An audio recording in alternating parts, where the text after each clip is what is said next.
প্রথম শীতের আমেজে শিয়ালগুলো ঘন ঘন ডেকে চলেছে। পঞ্চানন ছেলেকে নিয়ে ফাঁকা মাঠের রাস্তা ধরে হাঁটতে হাঁটতে এবার একটা অতিকায় বাঁশ বাগানে প্রবেশ করলো। ও বাবা, আমার খুব ভয় করছে।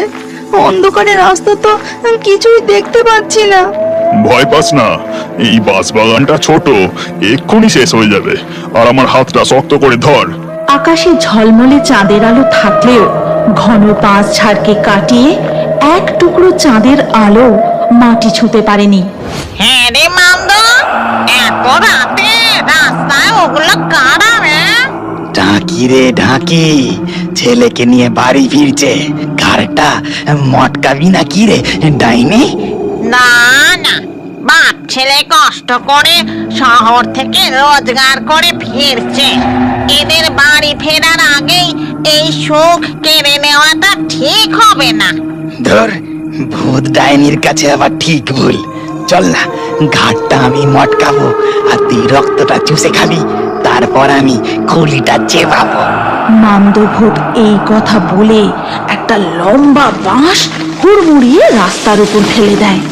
ঠিক তখনই বাপ ও ছেলের কানে এমন ভয়ানক শব্দ আসতেই তারা থমকে দাঁড়িয়ে পড়ে। পঞ্চানন দীপুর হাতটা শক্ত করে ধরে। এই অংশে চাঁদের ক্ষীণ আলোয় তারা দেখতে পায় একটা বড় মোটা বাঁশ রাস্তার উপর পড়ে আছে।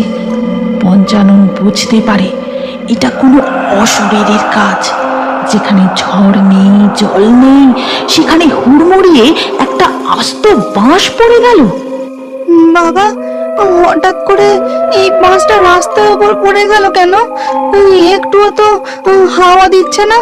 এমন অবস্থায় পঞ্চানন কি করবে ঠিক বুঝে উঠতে পারছে না।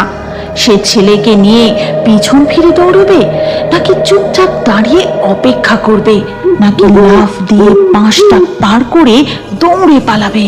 আর এদিকে তাদের বাড়ি ফিরতে এত রাত হচ্ছে দেখে দীপুর মা অস্থির হয়ে উঠেছে। যাই, আমি বরং হারিকেনটা নিয়ে একটু এগিয়ে দেখি, বাবার ছেলে এত রাতে কিভাবে ফিরবে কি জানি। এই কথা বলে মিনতি হারিকেন নিয়ে হাঁটা শুরু করে।